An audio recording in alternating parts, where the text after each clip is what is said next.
आज की इस विस्तृत रिपोर्ट में हम उस बड़े घटनाक्रम की गहराई से चर्चा करेंगे जिसने वैश्विक सोलर उद्योग, भारत अमेरिका व्यापार संबंधों और ग्रीन एनर्जी की वैश्विक राजनीति को एक नए मोड़ पर ला खड़ा किया है। अमेरिका के वाणिज्य विभाग ने 25 फरवरी को घोषणा की कि भारत, इंडोनेशिया और लाओस से आयात होने वाले सोलर सेल और सोलर पैनल पर भारी काउंटरवेलिंग ड्यूटी लगाई जाएगी। भारत के लिए यह दर 125.87% तय की गई है। यह सिर्फ एक व्यापारिक निर्णय नहीं है, बल्कि इसके पीछे आर्थिक, रणनीतिक और भू राजनीतिक परतें जुड़ी हुई हैं। अमेरिका का कहना है कि इन देशों में काम कर रही सोलर कंपनियों को ऐसी सरकारी सब्सिडी मिल रही थी जिससे उनके उत्पाद कृत्रिम रूप से सस्ते हो रहे थे। अमेरिकी कंपनियों का आरोप है कि इस कारण उन्हें अपने ही घरेलू बाजार में प्रतिस्पर्धा करने में कठिनाई हो रही थी। इसी तर्क के आधार पर यह काउंटर वेलिंग ड्यूटी लगाई गई है। अमेरिकी कानून के अनुसार यदि किसी विदेशी सरकार की नीतियों के कारण उसके उत्पादों को अनुचित प्रतिस्पर्धात्मक लाभ मिलता है तो उस पर अतिरिक्त शुल्क लगाया जा सकता है। भारत से आने वाले सोलर इंपोर्ट पर 125.87% की सामान्य सब्सिडी दर तय की गई है। इंडोनेशिया के लिए यह दर 104.38% और लाओस के लिए 80.67% रखी गई है। ये आंकड़े संकेत देते हैं कि अमेरिकी प्रशासन इस मुद्दे को गंभीरता से देख रहा है। पिछले वर्ष इन तीन देशों से करीब 4.5 अरब डॉलर के सोलर उत्पाद अमेरिका में आयात किए गए थे, जो कुल अमेरिकी सोलर आयात का लगभग 2/3 हिस्सा थे। ऐसे में यह निर्णय केवल एक औपचारिक कदम नहीं है, बल्कि इसके दूरगामी परिणाम हो सकते हैं। खबर सामने आते ही भारतीय सोलर और रिन्यूएबल एनर्जी कंपनियों के शेयरों में गिरावट दर्ज की गई। निवेशकों में चिंता का माहौल दिखा। बाजार को यह आशंका सताने लगी कि यदि अमेरिका जैसे बड़े बाजार में निर्यात महंगा हो गया तो कंपनियों की आय और लाभप्रदता पर असर पड़ेगा। खासकर वे कंपनियां जो अपने राजस्व का बड़ा हिस्सा अमेरिकी निर्यात से कमाती है, उनके लिए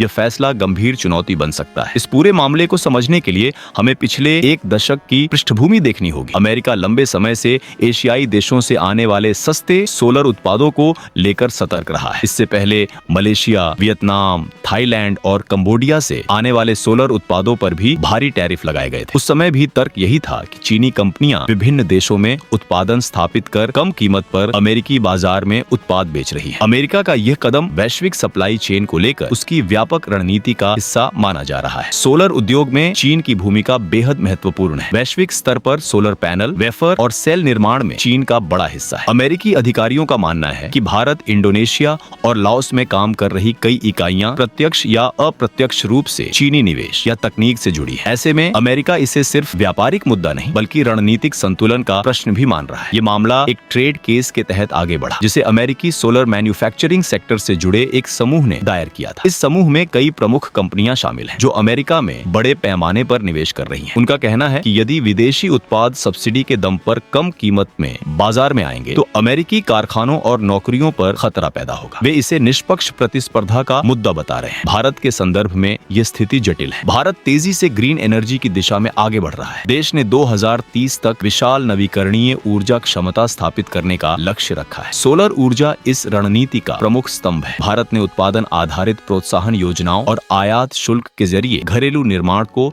बढ़ावा देने की कोशिश की है। ऐसे में अमेरिका का यह कदम भारतीय सोलर उद्योग के लिए दोहरी चुनौती बन सकता है। पहली चुनौती निर्यात से जुड़ी है। यदि अमेरिकी बाजार में प्रवेश महंगा हो जाता है तो भारतीय कंपनियों को अपने निर्यात मॉडल पर पुनर्विचार करना पड़ सकता है। दूसरी चुनौती निवेश से जुड़ी है। यदि अंतर्राष्ट्रीय निवेशकों को व्यापारिक अनिश्चितता दिखती है तो वे अपने निर्णय टाल सकते हैं। हालांकि कुछ विश्लेषकों का मानना है कि यह स्थिति भारत को आत्मनिर्भरता की दिशा में और मजबूत कदम उठाने का अवसर भी दे सकती है। अमेरिका के लिए भी यह निर्णय आसान नहीं है। वह एक तरफ घरेलू उद्योग को संरक्षण देना चाहता है, दूसरी ओर उसकी अपनी ग्रीन एनर्जी परियोजनाएं बड़े पैमाने पर सोलर आयात पर निर्भर है। यदि आयात महंगे हो जाते हैं तो सोलर परियोजनाओं की लागत बढ़ सकती है। इससे अमेरिकी उपभोक्ताओं और डेवलपर्स पर अतिरिक्त बोझ पड़ सकता है। ऐसे में संतुलन बनाना अमेरिकी प्रशासन के लिए भी चुनौतीपूर्ण होगा। इस पूरे घटनाक्रम का एक भू राजनीतिक आयाम भी है। भारत और अमेरिका के संबंध पिछले कुछ वर्षों में काफी मजबूत हुए हैं। रक्षा, तकनीक, सेमीकंडक्टर और ऊर्जा जैसे क्षेत्रों में सहयोग बढ़ा है। ऐसे में व्यापारिक मतभेदों को दोनों देश कूटनीतिक माध्यमों से सुलझाने की कोशिश करेंगे। संभव है कि भारत इस मुद्दे को बहुपक्षीय मंचों पर उठाए या द्विपक्षीय वार्ता के जरिए समाधान खोजे। काउंटर वेलिंग ड्यूटी का ये फैसला अभी प्रारंभिक चरण में है। अमेरिकी वाणिज्य विभाग जुलाई में अंतिम निर्णय जारी करेगा। इसके अलावा एंटी डंपिंग जांच भी जारी है, जिसमें यह देखा जाएगा कि क्या कंपनियों ने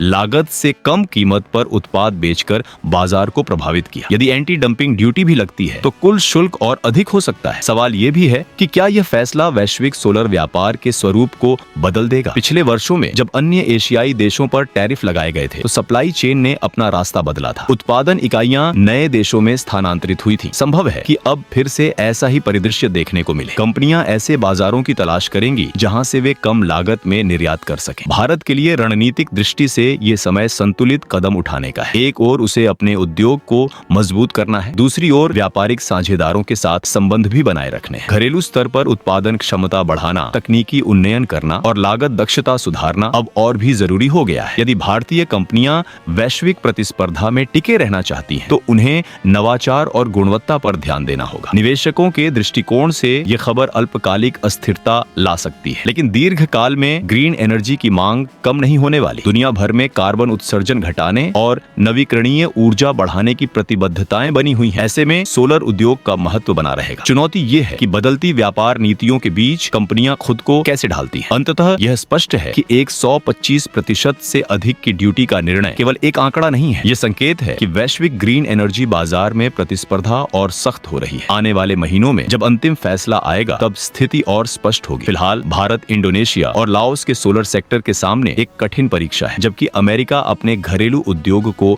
मजबूत करने की दिशा में निर्णायक कदम उठा चुका है। ये घटनाक्रम आने वाले समय में अंतर्राष्ट्रीय व्यापार, ऊर्जा सुरक्षा और रणनीतिक साझेदारियों की दिशा तय करने में महत्वपूर्ण भूमिका निभा सकता है। आने वाले समय में यह फैसला केवल सोलर उद्योग तक सीमित नहीं रहेगा। यह अंतर्राष्ट्रीय व्यापार नियमों, वैश्विक सप्लाई चेन और ऊर्जा नीति के व्यापक ढांचे को प्रभावित कर सकता है। फिलहाल सोलर सेक्टर में अनिश्चितता है, लेकिन दीर्घ काल में ग्रीन एनर्जी की मांग बनी रहेगी। प्रश्न ये है कि बदलती व्यापारिक हवाओं के बीच कौन सा देश और कौन सी कंपनियां खुद को सबसे बेहतर ढंग से ढाल पाती हैं। यही इस कहानी का अगला अध्याय तय करेगा। ऐसी ही सच्ची और दमदार खबरों के लिए सब्सक्राइब करें।